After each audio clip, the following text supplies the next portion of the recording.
Hello everyone. So today we are going to discuss about sickle cell anemia. So this is an autosome linked recessive trait. ठीक है, ये कैसी है? Autosome linked है. किससे linked है? ऑटोजोम से. ऑटोजोम्स 23 पेयर्स ऑफ क्रोमोसोम्स रहते हैं. 23 पेयर्स ऑफ क्रोमोसोम्स में से जो 1 रहता है वो सेक्स क्रोमोसोम रहता है और बाकी के बच्चे कुछ 22 कौन से रहते हैं? ऑटोजोम्स. ठीक है, ये ऑटोजोम से लिंक्ड है. ठीक है, और कैसी है? रिसेसिव ट्रेट है. दो टाइप की ट्रेट रहती है, एक डोमिनेंट और एक रिसेसिव. ये रिसेसिव टाइप की ट्रेट है. ठीक है, that can be transmitted from parents to offsprings, जो कि पेरेंट्स से ऑफस्प्रिंग्स तक ट्रांसमिट होती है. कब? When both the parents are carrier of the gene. जब दोनों ही पेरेंट्स जो होते हैं वो जीन के कैरियर होते हैं, सिर्फ तभी ट्रांसमिट होती है, अदरवाइज ट्रांसमिट नहीं होती है. The disease is controlled by a single pair of allele. और ये जो डिसीज है ये सिंगल पेयर ऑफ अलील के द्वारा कंट्रोल की जाती है. कौन कौन से? HB और HBS. अच्छा, इसमें जो HBA वाला जो जीन है ये नॉर्मल जीन है और ये जो HBS वाला जीन है ये अफेक्टेड जीन है. ठीक है, out of the 3 possible genotypes, इनके 3 पॉसिबल जीनोटाइप्स बनेंगे. जैसे कि लेट मी शो यू, ये HBA ये कैसा रहेगा? नॉर्मल. HBS ये कैरियर रहेगा, ये कैरियर रहेगा. अच्छा, ये नॉर्मल भी हो सकता है और ये सिकल सेल पार्शियली शो कर सकता है. जो सिकल सेल एनीमिया रहेगा ये उसे पार्शियली शो कर सकता है. ठीक है, अगर दोनों ही जीन HBS हैं तो ये सिकल सेल डिसीज कॉज करेगा. ठीक है, तो ये 3 पॉसिबल जीनोटाइप्स हैं. 3 पॉसिबल जीनोटाइप्स में जब तक दोनों ही HBS नहीं रहेंगे, सिर्फ जब तक हीमोजाइगस इंडिविजुअल्स नहीं रहेंगे तब तक ये जीन्स अपने आप को शो नहीं करेगा और जो पर्सन है वो अफेक्टेड रहेगा. Show the disease phenotype. तो इस टाइप के HBS जीन वाले जो हैं सिर्फ वही डिसीज का फिनोटाइप शो करेंगे, लेकिन जो हिटेरोजाइगस हैं जिनमें HB और HBS है, ठीक है, वो अपेरेंटली अनअफेक्टेड रहेंगे, उन पर कोई इफेक्ट नहीं पड़ेगा. ठीक है, और ये क्या रहेंगे? ये कैरियर रहेंगे. और कैरियर कैसे रहेंगे? 50% प्रोबेबिलिटी शो करेंगे ट्रांसमिशन की.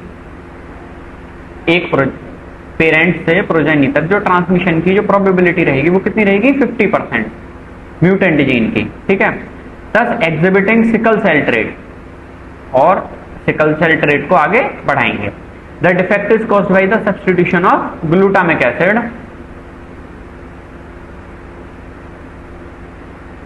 Glutamic acid by valine eight the 6th position of the beta globin chain. जो 6th पोजीशन रहेगी किसकी? बीटा ग्लोबिन चेन की. बीटा ग्लोबिन चेन की जो 6th पोजीशन रहेगी वहां पे एक ग्लूटामिक एसिड जो रहेगा, वहां पे जो ग्लूटामिक एसिड रहेगा वो वलीन में चेंज हो जाएगा. ठीक है, ये रहा ग्लूटामिक एसिड और ये रहा वलीन. जब 6th पोजीशन पे जहां ग्लूटामिक एसिड आना चाहिए वहां पे अगर वलीन आ जाए किसी कंडीशन से तो क्या रहेगा? जो HBA पेप्टाइड है वो HBS पेप्टाइड में कन्वर्ट हो जाएगी. ठीक है, the substitution of amino acid in the globin protein results due to the single base substitution at the 6th codon of the beta globin gene from GAG to GUG. जो 6th position पे GAG था वो GUG में convert हो गया. किसकी वजह से हो गया? सिर्फ एक सिंगल बेस के सब्स्टिट्यूशन की वजह से. इसकी वजह से सिर्फ एक सिंगल बेस के सब्स्टिट्यूशन की वजह से. वो सिंगल बेस क्या था? ग्लूटामिक एसिड जो था वो वलीन में चेंज हो गया किसी कारणवश. ठीक है, और जिसकी वजह से क्या हुआ कि जो नॉर्मल ग्लोबिन प्रोटीन्स बन रही थी, जो नॉर्मल ग्लोबिन प्रोटीन्स बन रही थी उनमें से एक अमीनो एसिड का सब्स्टिट्यूशन हो गया. उनमें से क्या हो गया? एक अमीनो एसिड का सब्स्टिट्यूशन हो गया. The mutant haemoglobin molecule undergoes polymerisation. और इससे क्या हुआ कि जो नया हीमोग्लोबिन का जो मॉलिक्यूल बना वो पॉलीमराइजेशन शो किया. तो जो, और इसके अलावा जो लो ऑक्सीजन टेंशन की वजह से क्या हुआ? उसका शेप चेंज हो गया. लो ऑक्सीजन टेंशन की वजह से उसका शेप चेंज हो गया और वो पॉलीमराइजेशन कर गया. तो इससे क्या हुआ कि जो आरबीसी थी वो बाइकॉनकेव डिस्क से elongated sickle cell like structure में कन्वर्ट हो गई. बाइकॉनकेव डिस्क से elongated sickle cell like structure में कन्वर्ट हो गई।